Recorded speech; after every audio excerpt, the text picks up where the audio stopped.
ஸ்ரீரங்கம் சட்டமன்ற தொகுதியிலிருந்து 11 ஊராட்சிகளுக்கு ஒட்டுமொத்தமாக எடுக்கிறார். ஸ்ரீரங்கத்தினுடைய பேரையும் அழிக்கிறார். இதுக்கு பூரா நகர்ப்புற வளர்ச்சித்துறை மந்திரி நாடகம் ஆடியிருக்காரு. நேற்று வந்து வயலூர் ஜனங்க அங்கே போய் முற்றுகை போராட்டம் வீட்டில் பண்ணும்பொழுது இது மாதிரி ஒரு செய்தியை நீங்கள் சொல்லித்தான் நான் தெரிஞ்சுக்கிறேன்னு மக்களை கேலி பேசியிருக்கார், கிண்டல் பண்ணியிருக்கார். உன்னுடைய வளர்ச்சி என்ன?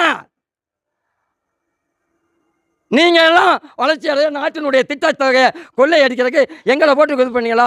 அதனால தான் எந்த கிராம ஊராட்சியும் எடுக்காதுன்னு சொல்லிட்டு இன்றைக்கி எங்களுடைய திருவரங்கம் சட்டப்பேரவை உறுப்பினர் நாங்கள் ஓட்டு போட்டு ஜெயிக்க வச்சோம்.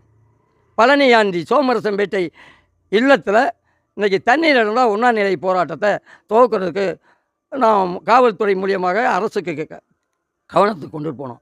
நீ ஜனநாயக மரபுப்படி நான் உட்காந்து போராட்டம் நிறுத்தினா நீ கைது பண்ணி அதை விட்டுட்டு வீட்டை சுற்றி போலீஸை போட்டு மக்களை மிரட்டுறான்.